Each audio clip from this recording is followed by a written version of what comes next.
Muchas gracias por acompañarnos en este nuevo programa Adiós con Amor. El día de hoy, en la cuarta parte del tema Tipos de muerte, seguiremos analizando la diferencia entre la muerte biológica, muerte mental, la legal y la teológica. Les agradezco a todos y cada uno de ustedes que me brindan su amable atención para este programa y a quienes nos acompañaron en los programas anteriores.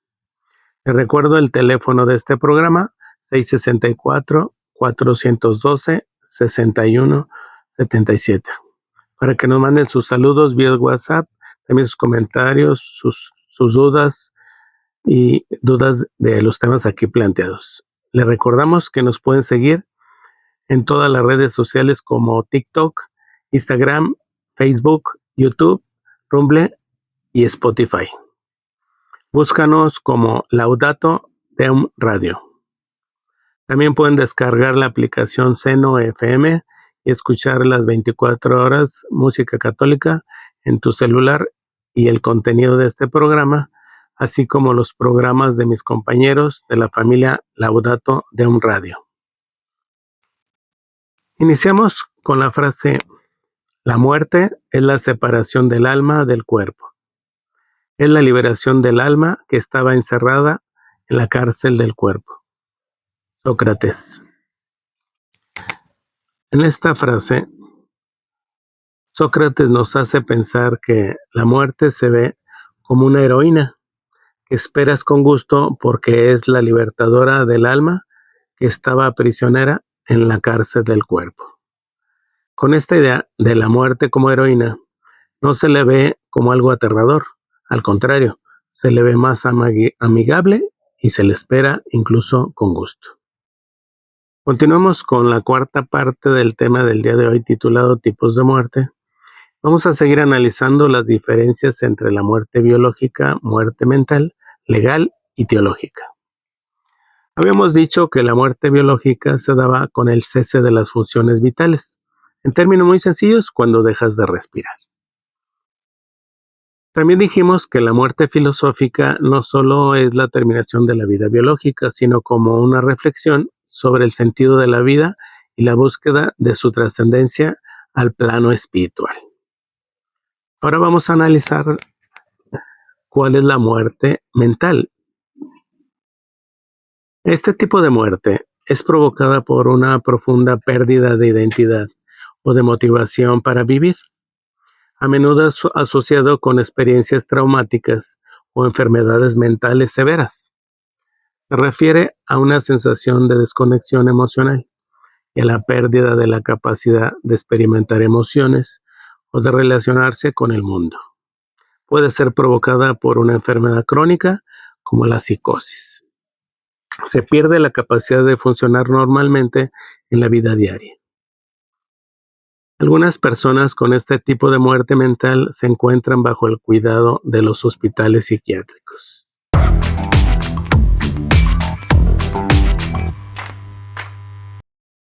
Continuamos con el programa Adiós con Amor. Estamos analizando las consecuencias legales de la muerte. Hablábamos sobre el impacto en las herencias, en los seguros y en las votaciones. Indudablemente que las personas fallecidas ya no pueden votar. Entonces aquí también impacta la muerte de una persona. También otra consecuencia legal es en las cuentas bancarias. Al fallecer una persona, sus familiares o beneficiarios pueden recibir el dinero que el difunto tenía en un banco, y para ello también debe presentar el acta de defunción donde se comprueba que la persona o el cuentaviente ya no puede recuperar ese dinero. Entonces a los familiares hay que entregarles ese dinero, o sus beneficiarios, quienes pueden recibir legalmente ese dinero que se tenga en las cuentas del difunto. Otra consecuencia legal de la muerte de una persona es el impacto en las deudas. En algunos casos, las deudas se cancelan por el fallecimiento del deudor, según se haya establecido en algunos contratos. En otros casos, los acreedores se cobrarán con los bienes del difunto. Entonces, para que los familiares tengan conocimiento de esta situación. Por ejemplo, en el caso de un crédito de Infonavit, hay cláusulas en el contrato de compraventa o de hipoteca que ahí se maneja cuando se adquiere un crédito de Infonavit, que en caso de fallecer del titular o el deudor, se cancela la deuda en el monto que se encuentra en el momento del fallecimiento del deudor, y entonces pues se cancela la deuda y quedan ceros para los beneficiarios, que puede ser la viuda o algún hijo, un hermano, ¿sí? Y entonces es una gran ventaja que tiene este tipo de seguros, aunque lo que de alguna manera todos quisieran terminar su crédito Infonavit o tener que pagarlo con su propia vida. Es importante aclarar que no es lo mismo los tipos de muerte y causas de muerte. Los tipos son, según su clasificación, como habíamos dicho, muerte biológica, filosófica, legal y teológica. Y en cambio, las causas de muerte es según la forma de morir, que puede ser innumerables, como por ejemplo, y por mencionar algunas, la muerte natural, un disparo de arma de fuego, ahogado, atropellado, un accidente, caídas, venenos de animales peligrosos o por químicos, con armas punzocortantes, enfermedades incurables, ataques de animales salvajes, incendios, etc. Vamos a continuar con esta pregunta como complemento del tema que dice: ¿qué hacen las personas para no sentir dolor por la muerte de un ser querido? Cristina Esteca de Albizoa, en su libro Cerrando ciclos vitales, escribió: según Heller, otro aspecto importante con respecto a la dificultad de estar en paz con la muerte de los seres queridos es el hecho de evitarlos.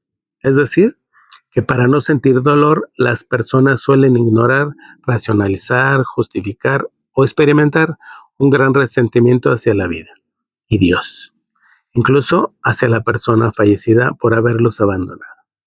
Mi comentario al respecto es el siguiente: es mentira que no se sienta dolor por la muerte de un ser querido. Es posible que se disfrace ese dolor con sentimientos de valentía o hasta odio hacia el ser fallecido. Incluso pareciera como blasfemia el reclamarle al Creador por habérselo llevado. Pero todo esto es como motivo de la tristeza y dolor por la que estamos pasando, y es muy entendible y justificable. Otra frase que surge por ahí como complemento de este tema es: ¿de dónde surge la frase ¿por quién doblan las campanas? Blues Borler, en su libro Morir en Paz, escribió: durante la Edad Media, cada iglesia y catedral cristiana tenía un campanario. Cuando alguien moría, se pagaba por el toque del difunto para que la campana tocara el alma. Esto servía como una forma de notificación pública de que alguien había muerto, y estas sociedades también creyeron que el sonido de la campana alejaría los malos espíritus del recientemente fallecido. Vamos a hacer una pausa y ahorita continuamos con mi comentario respecto a esta frase o esta pregunta: ¿de dónde surge o por quién doblan las campanas?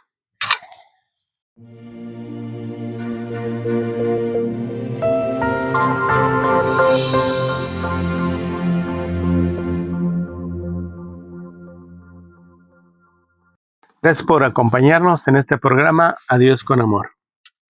Continuamos analizando la frase ¿por quién doblan las campanas?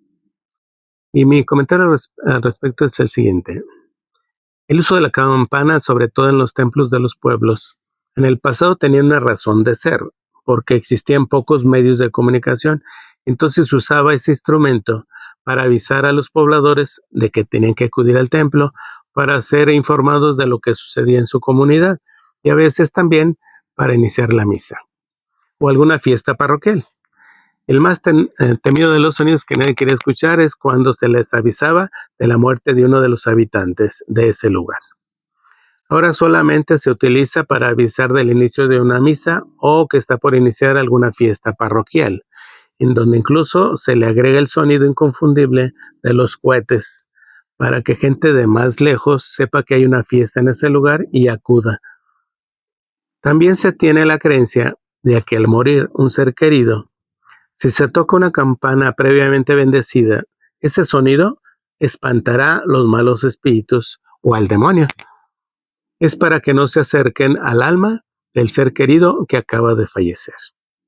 Aunque parece que hacer uso de esa campana para los familiares del difunto es de alguna manera una forma de mitigar su tristeza y su preocupación por el alma de su ser querido, ya que se cree que al no ser tocada por el demonio, subirá al cielo para disfrutar de la vida eterna en presencia del Creador, sin parar por el infierno o incluso el purgatorio. Y esta costumbre ayuda a los familiares del difunto a superar más rápido el duelo por esta pérdida. Otra pregunta complementaria de lo que estamos platicando es ¿cuál tipo de muerte favorece el trabajo de duelo? María del Carmen Castro González, en su libro Tanatología, la familia ante la enfermedad y la muerte, escribió: desde el punto de vista tanatológico, la muerte lenta es la que más favorece el trabajo de muerte y duelo, ya que permite concluir asuntos pendientes y despedirse. Mi comentario al respecto es: por increíble que parezca, la muerte más fácil de superar y que su proceso de duelo es más corto es aquella que le llega a un enfermo después de mucho tiempo de estar en el hospital o en la cama de su casa, porque esto permite a todos sus familiares y amigos tener el tiempo suficiente para despedirse y hacerse la idea de que posiblemente va a morir su ser querido. Y cuando esto sucede, ya se hizo un duelo anticipatorio que favorece a la pronta recuperación de la pérdida. Veamos esa ventaja comparado con el duelo, que es más duelo y triste y duradero cuando nuestro familiar fallece en forma repentina y no nos da tiempo de despedirnos y prepararnos para su ausencia terrenal. Entonces, pues veamos las ventajas de que en ocasiones, aunque es muy triste ver a un familiar enfermo en cama o en el hospital, pero veamos las ventajas de que el hecho de que durante ese tiempo que dura enfermo, ese tiempo nos favorece para podernos despedir de él o arreglar asuntos pendientes, ya cuando nos permite además despedirnos tranquilamente y mentalmente nos vamos haciendo poco a poco la idea de que pronto va a llegar el momento en que posiblemente fallezca si no se cura. Y por lo tanto, cuando ya sucede el evento, nuestra tristeza es mucho menor. ¿Por qué? Porque ya esperábamos ese momento. Ya creíamos que existía esa posibilidad de que iba a suceder. Por lo menos, y por lo tanto, nuestra tristeza, y aunque sí nos duele, pero es mucho menor. Entonces, el proceso de duelo es mucho más rápido. Todos quisiéramos tener una muerte natural o la muerte más digna, que es la muerte del justo. Es aquella que aparece cuando estás dormido. Entonces, yo les había recomendado en otras ocasiones que sigamos pensando y pidiendo a ese tipo de muerte para nosotros y nuestros seres queridos. Que pidamos en las noches antes de dormir, nos podemos programar para dormir tranquilamente y pedirle a nuestro Creador que si es su voluntad, si en esta noche es la última, pues que nuestra muerte sea tranquila y en paz, y que dejemos esta tierra en forma tranquila, como si nos quedáramos efectivamente dormidos para siempre. Vamos a hacer una pausa y ahorita seguimos con este tema y espero les esté gustando de los tipos de muerte.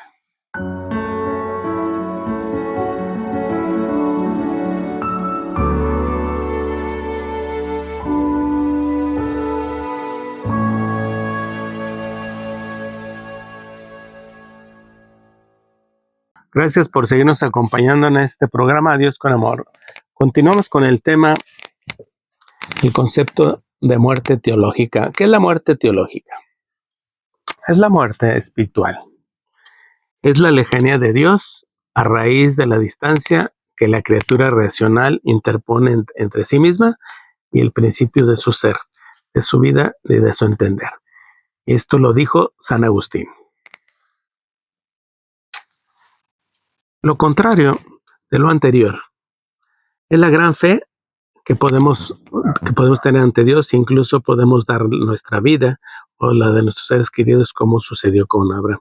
Pues lo peor que nos puede pasar a los mortales es tener una muerte teológica, es decir, no creer en Dios o en un Dios, y es ausentarnos de la presencia de Dios, de no tener contacto con Él, de no tener comunicación espiritual y como ejemplo de esa gran fe que debemos de tener, nos lo da nuestro padre Abraham en la Biblia. Vamos a continuar a analizar desde el punto de vista tanatológico cómo prueba Dios su fe de Abraham, y para esto vamos a utilizar la Biblia latinoamericana en su capítulo 22 del Génesis, versículo del 1 al 19. Se puede leer, por ejemplo, en el versículo 1 dice: tiempo después, Dios quiso probar a Dios y lo llamó. Abraham, respondió él, aquí estoy. En el versículo 2 dice: y Dios le dijo, toma a tu hijo, al único que tienes y al que amas, Isaac, y vete a la región de Moria. Ahí me lo ofrecerás en holocausto, en un cerro que yo te indicaré. En el versículo 5 dice: se levantó Abraham de madrugada, ensilló su burro, y llamó a 2 muchachos para que lo acompañaran, y tomó consigo a su hijo Isaac, partió leña para ese sacrificio, y se puso en marcha hacia el lugar que Dios le había indicado. En estos versículos que acabo de leer, se aprecia la ciega obediencia y fe que tenía Abraham en Dios, porque otro le hubiera rogado por horas para que cambiara la orden y que no le pidiera el sacrificio de su único hijo. Le daría una letanía de las miles razones para que cambiara de parecer, lo que representa su hijo para él, lo mucho que lo quiere, por su descendencia, por sus nietos, porque era su compañero, su heredero, etc. Es decir, si fuéramos nosotros los mortales que Dios nos pidiera ese sacrificio de nuestro único hijo, trataríamos de cambiar la idea de Dios o negociar por otros sacrificios, pero que no nos pida eso. En cambio, Abraham, de la lectura que les acabo de recitar, que dice que se levantó de madrugada, se puede deducir que durmió muy poco, pensando que el día siguiente iba a sacrificar a su único hijo, Isaac.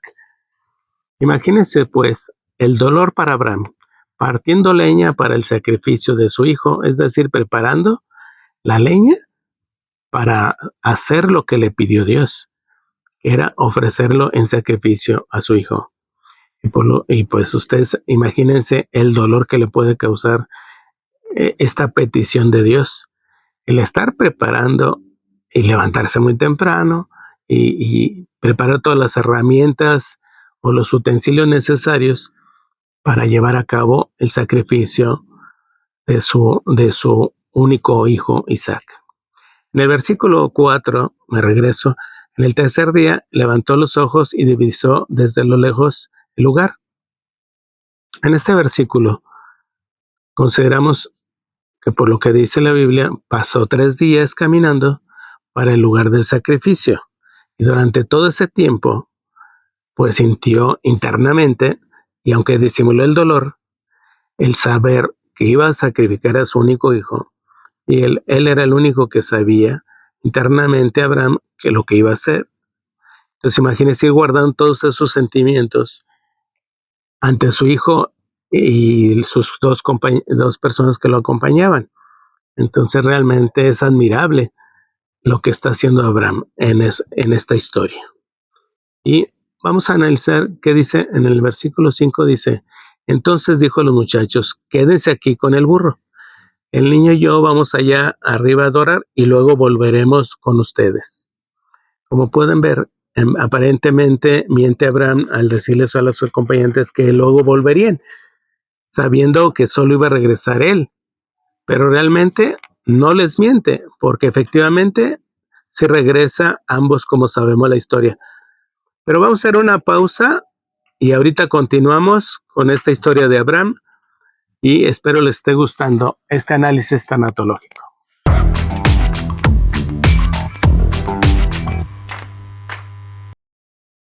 Gracias por acompañarnos en este programa de A Dios con Amor. Estamos analizando desde el punto de vista tanatológico el sacrificio que le pide Dios a Abraham sobre su hijo Isaac. En el versículo 6, Abraham tomó la leña para el sacrificio y la cargó sobre su hijo Isaac. Tomó luego en su mano el brasero y el cuchillo y enseguida partieron los dos. Aquí pueden imaginarse el sentimiento de Abraham al tomar el cuchillo para sacrificar a su hijo Isaac. Y pues, para todo padre, no es nada fácil imaginar para Abraham que va a sacrificar a su hijo Isaac. Entonces, para que consideremos esta situación. En el versículo 7 dice, entonces Isaac dijo a Abraham, Padre mío. Le respondió, ¿qué hay, hijito? Prosiguió Isaac, llevamos el fuego y la leña, pero ¿y dónde está el cordero para el sacrificio? En el versículo 8, Abraham le responde, Dios mío, Dios proveerá. Dios mismo proveerá el cordero, hijo mío, y continúan juntos el camino. No puedo evitar imaginar el intenso dolor que le pudo haber causado a Abraham, que es su hijo, que le preguntó dónde está el cordero para el sacrificio, sabiendo que su hijo era el que iba a sacrificar. Pero muy atinadamente le contesta a Abraham que Dios mismo proveerá el cordero. El versículo 9 dice, al llegar al lugar que Dios le había indicado, Abraham levantó un altar y puso la leña sobre Isaac y lo colocó sobre la leña a Isaac. Al ir avanzando en la lectura de estos versículos, podemos ir apreciando cómo va avanzando la intensidad del sentimiento de Abraham en los preparativos para el sacrificio de su hijo único, Isaac. En el versículo 10 dice, extendió después su mano y tomó el cuchillo para degollar a su hijo. En este versículo todavía podemos apreciar que está en su nivel más alto la prueba que Dios puso a Abraham, pues está a punto de degollar a su hijo único. Está luchando Abraham entre sus dos amores, entre el amor a Dios y el amor a su hijo Isaac. Entonces ustedes ya se imaginarán la disyuntiva que se encuentra Abraham. Por un lado, cumplir la voluntad de Dios y por otro lado, sacrificar a su hijo único Isaac. En el versículo 11 dice, pero el ángel de Dios lo llamó desde el cielo y le dijo, Abraham, Abraham. Contestó él, aquí estoy. En el versículo 12 dice, no toques al niño, ni le hagas daño, pues ahora veo que tienes a Dios, ya que no le has negado a su hijo, el único que tienes. Como podemos ver en estos versículos, Dios espera hasta el último momento, cuando ve que Dios iba a cumplir su petición de sacrificio, de sacrificar a su hijo, y es cuando entonces lo detiene. ¿Qué pruebas tan duras le pone Dios a Abraham? En el versículo 13 dice, Abraham miró a su alrededor y vio cerca de él a un carnero que tenía los cuernos enredados en un zarzal. Fue a buscarlo y le ofreció un sacrificio en lugar de su hijo. En el versículo 14 se lee, Abraham llamó a aquel lugar Yahvé Proé. Y todavía hoy la gente dice, en ese monte Dios provee. En el versículo 15 dice, volvió a llamar el ángel a Abraham desde el cielo. Y en el versículo 16 dice, y le dijo, juro por mí mismo, palabra de Yahvé, que ya has hecho esto y no me has negado a tu hijo, el único que tienes.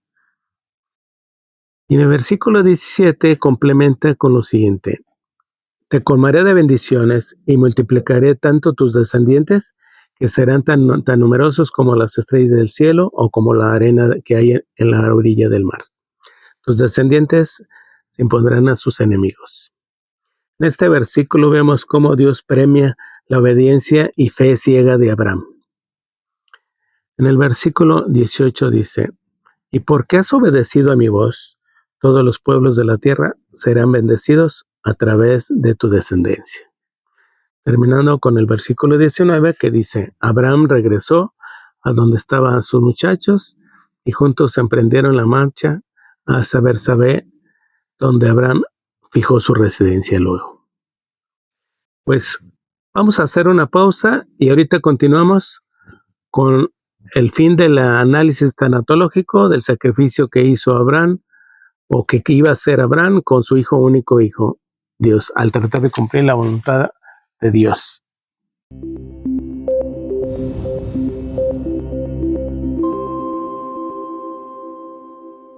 Muchas gracias por continuar en este programa A Dios con Amor.